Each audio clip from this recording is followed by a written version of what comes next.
Hello HSC 26 আজকে আমরা সমাধান করব Rajshahi board 2016 Rajshahi board 2016 changing sentence. আজকে আমরা এই বোর্ড কোশ্চেনটা সমাধান করব। এই নাম্বার আছে কি cricket is a very exciting game. বলছে কি এটা এক্সক্লামেটরি করতে বলছি। এক্সক্লামেটরি করতে বললে সর্বপ্রথম আমাদেরকে খেয়াল রাখবে সেন্টেন্সের মধ্যে যদি ভেরি অথবা গ্রেট থাকে, সেন্টেন্সের মধ্যে যদি ভেরি অথবা যদি গ্রেট থাকে, ভেরি বা গ্রেটের পূর্বে যদি এ থাকে তখন আমাদেরকে লিখতে হবে এখানে হোয়াট। যদি এ না থাকে তখন আমাদেরকে লিখতে হবে হাউ। এখন যেহেতু ভেরির পূর্বে এ আছে তাহলে আমরা লিখবো কি what, W H A T, what.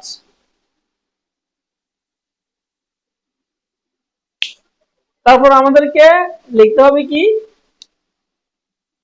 এই যেটা আছে ওইটা লিখতে হবে। ভেরির পূর্বে যেহেতু এ আছে এই জন্য আমরা লিখলাম কি হোয়াট, তারপর এই যেটা আছে এটা লিখলাম, তারপরে বেরির পরের অংশ, বেরির পরের অংশ, বেরির জন্য যেহেতু আমরা হোয়াট লিখলাম এই জন্য বেরি যেটা আছে ওইটা বাস। তারপর বেরির পরের অংশ আছে কি এক্সাইটিং গেম, এক্সাইটিং গেম যেভাবে আছে ওইভাবে লিখবো, E X E I exciting game. এখন আমরা জানি কি এখানে এক্সাইটিং এর ইয়েটা হচ্ছে বাওয়েল। আমরা জানি কি বাওয়েলের আগে সবসময় এন বসে, এ এন। বাওয়েলের আগে এ ই আই ও ইউ এই পাঁচটা হচ্ছে বাওয়েল। বাওয়েলের আগে সবসময় কি বসে এন বসে। যেহেতু বেরির পরের অংশ লিখলাম কি এক্সাইটিং গেম, তারপর আর বাকি আছে কি বাকি আছে আমাদের আবার আমরা প্রথম দিকে আসি, যতটুকু বাকি আছে ততটুকু লিখবো। বাকি আছে কি ক্রিকেট ইজ, যেটা বাকি আছে ওটা লিখবো, সি ক্রিকেট ইজ। যেহেতু এটা এক্সক্লামেটর করতে বলছে আমাদেরকে অবশ্যই একটা কি চিহ্ন দিতে হবে, এক্সক্লামেশন চিহ্ন দিতে হবে। নম্বর কোশ্চেন হচ্ছে কি people of all ages enjoy this game. বলছে কি এটা প্যাসিভ করতে, অ্যাক্টিভ থেকে প্যাসিভ করার জন্য আমাদেরকে যে রুলসটা জানতে হবে এটা হচ্ছে প্রথমে আমাদেরকে অবজেক্টটা সাবজেক্ট বানাতে হবে। এখন এখানে object K people of all ages, A enjoy, enjoy enjoy এটা হচ্ছে ভার্ব, ভার্বের পরে যে থাকে সে হচ্ছে অবজেক্ট। এনজয় এটা হচ্ছে ভার্ব, ভার্বের পরে যে থাকে সে হচ্ছে কি অবজেক্ট। এখন দিস গেম, দিস গেম এটা হচ্ছে আমাদের অবজেক্ট, এটাকে আমরা নিয়ে আসবো সাবজেক্টে। তাহলে দিস গেম,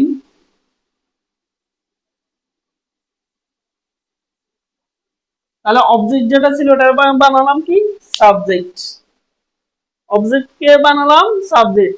তারপর আমাদেরকে বসাতে হবে কি টু বি বার, আমাদেরকে বসাতে হবে কি টু বি বার। টু বি বার কি am is are was were থেকে একটা।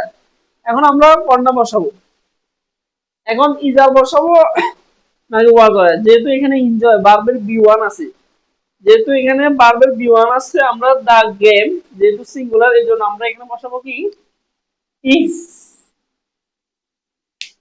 এনজয়টা হচ্ছে ভার্বের বি ওয়ান এই জন্য এখানে আমরা বসালাম কি ইজ। যদি এটা ভার্বের বি টু থাকতো আর তাহলে এখানে আমরা লিখতাম ওয়াজ। তাহলে অবজেক্টটাকে সাবজেক্ট বানালাম, টু বি ভার্ব বসালাম, তারপরে ভার্বের বি থ্রি এ এনজয়। এনজয়টার বি থ্রি হচ্ছে E N J O Y T D, enjoyed. তাহলে এনজয়ের বি থ্রি কি এনজয়েড, এটা হচ্ছে ভার্বের বি থ্রি। তারপর আমাদেরকে রুলস অনুসারে গ্রামার রুলস অনুসারে লিখতে হবে কি বাই, বি ওয়াই বাই। তারপর লিখতে হবে সাবজেক্টটাকে আমরা অবজেক্ট বানাবো। সাবজেক্ট কি আছে, সাবজেক্ট আছে পিপল অফ অল এজেস, এটা সেম যেভাবে আছে এটা, এটাকে আমরা অবজেক্টে নিয়ে যাব, পিপল অফ অল এজেস যেভাবে আছে ওভাবে লিখবো।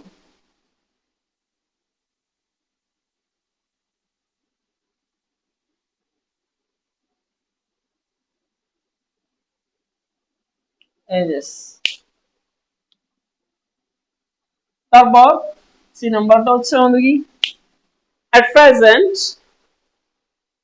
Cricket is the most popular game in our country. বলছে কম্পারেটিভ করতে, কম্পারেটিভ করলে কোন সেন্টেন্সের আগে যদি কমার আগে যদি কোনো অংশ থাকে প্রথমত আমাদেরকে কমার আগের অংশটা লিখতে হবে। তাহলে এট প্রেজেন্ট এটা যেভাবে ছিল এটা লিখতেছি, এট প্রেজেন্ট পি আর ই যেভাবে ছিল এট প্রেজেন্ট ওটা লিখলাম, যেহেতু আমাদেরকে কম্পারেটিভ করতে বলছে। এখন এটা কি কম্পারেটিভ, এটা হচ্ছে দা প্লাস মোস্ট। যদি এভাবে থাকে, যদি এটা এখন আছে সুপারলেটিভে, আমাদেরকে বলছে কম্পারেটিভে, কম্পারেটিভ করতে যদি এভাবে থাকে দা দিয়ে যদি থাকে তখন আমরা লিখবো কি ক্রিকেট যেভাবে সেভাবে লিখবো C R I C K E T, cricket যেভাবে আছে এভাবে লিখবো। এখন দা এটা হচ্ছে সুপারলেটিভের বৈশিষ্ট্য, আমরা দা এটা বাদ দিয়ে দিব। কম্পারেটিভ করতে বললে দা এটা হচ্ছে সুপারলেটিভের বৈশিষ্ট্য, আমরা দা এটা বাদ দিয়ে দিব। আর কম্পারেটিভ সুপারলেটিভ করতে বললে দা না থাকলেও আমরা দা এটা যোগ করব। এখন যেহেতু কম্পারেটিভ করতে বলছে এজন্য আমরা দা এটা বাদ দিয়ে দিলাম। তারপর মোস্ট এটা কার, মোস্ট এটাও সুপারলেটিভের, আমাদেরকে বলছে কম্পারেটিভ করতে। তাহলে মোস্ট যেখানে আছে ওখানে আমরা লিখবো কি মোর, এম ও আর এ, মোর। মোস্ট লেখা থাকলে আমরা কম্পারেটিভ করতে বললে মোস্টের জায়গায় লিখবো কি মোর। তারপরে আমরা লিখবো ডিগ্রি, ডিগ্রি কে, তাহলে এখানে আমাদেরকে এটা জানতে হবে মোর অথবা মোস্টের পরে যে শব্দটা আছে ওটা হচ্ছে ডিগ্রি, মোর অথবা মোস্টের পরের শব্দটা সহ হচ্ছে কি ডিগ্রি। এখন মোস্ট পপুলার এটা হচ্ছে আমাদের ডিগ্রি, তাহলে যেহেতু কম্পারেটিভ করতে বলছে আমরা লিখলাম কি মোস্টের জায়গায় লিখলাম মোর, পপুলার যেভাবে ছিল ওইভাবে লিখবো পিও পপুলার। তারপর কম্পারেটিভের রুলস হচ্ছে ডিগ্রি লেখার পরে আমাদেরকে সবসময় লিখতে হবে দেন এনি আদার। এখন আমি মোর পপুলার লিখলাম, ডিগ্রি লেখার পরে আমাদেরকে লিখতে হবে কি than any other, any other.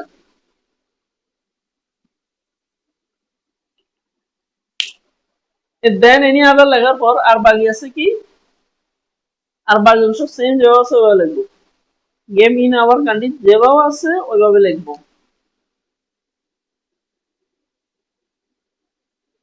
In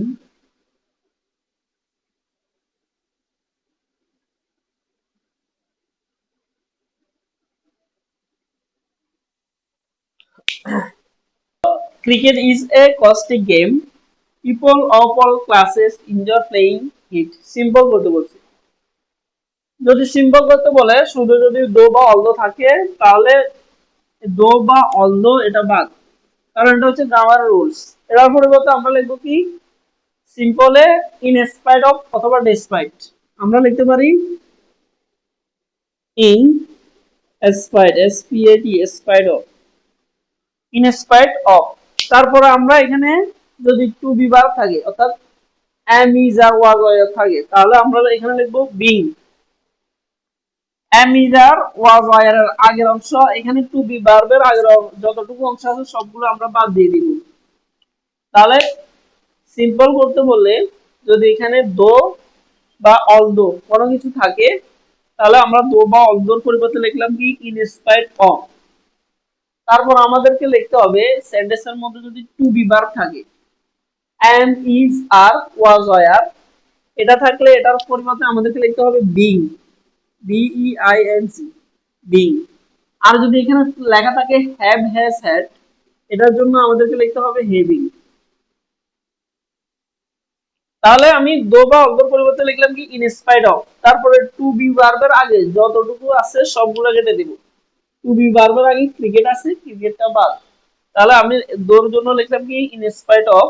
তারপর টু বি ভার্ব ইজ আছে, আমরা জানি কি am is are was were থাকলে এখানে লিখতে হয় কি being, B E I N G, being. আমরা ইজ এর জন্য লিখলাম কি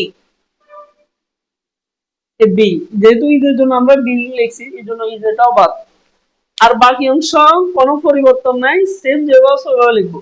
তাহলে in spite of being a costly game people of all classes enjoy playing it. Simple করতে বলছি, শুধু এটা চেঞ্জ করব আর বাকি অংশ সেম দেওয়া আছে ওইভাবে এটার সাথে অ্যাড করলে আমাদের সিম্পল হয়ে যাবে। তারপর Bangladesh is a test playing country but its standard is not high. Complex করতে বলছি, যদি কমপ্লেক্স করতে বলে কমপ্লেক্সে আমাদের সাবজেক্ট লাগে কয়টা? দুইটা। যেহেতু এখানে কি আছে, বাট আছে, যদি বাট থাকে তাহলে এটা কম্পাউন্ডে আছে, আমাদেরকে বলছে কি কমপ্লেক্স করতে। যদি বাট থাকে আমাদেরকে শুরুতে লিখতে হয় দো বা অলদো, শুরুতে লিখতে হয় কি দো অথবা অলদো। এই যে দো আছে, দো এটা লিখলাম PHOUGH, দো। দো লেখার পর বাকি অংশ যেভাবে আছে এভাবে লিখবো কান্ট্রি পর্যন্ত। বাকি অংশ কি আছে, Bangladesh is a test playing country, যেভাবে আছে সেম ওইভাবে লিখবো। তাহলে দো, দো এটা লেখার পর দো কেন লিখলাম, কারণ এখানে কি আছে, বাট আছে। এই বাটের পরিবর্তে, বাট এটা বাদ, এটা গ্রামারের রুলস, বাট এটার পরিবর্তে আমরা লিখলাম কি দো। দো লেখার পরে Bangladesh is a test playing country, same দেওয়া আছে ওভাবে লিখবো। তারপর লেখার পর একটা কি দিব, কমা দিব। কমা দেওয়ার পরে বাদ এটা কি বাদ, তারপরে বাদ দেওয়ার পরে আর বাকি কিছু সেম দেওয়া আছে ওভাবেই লিখবো। তাহলে এটা আমাদের কমপ্লেক্স করা হয়ে যাবে।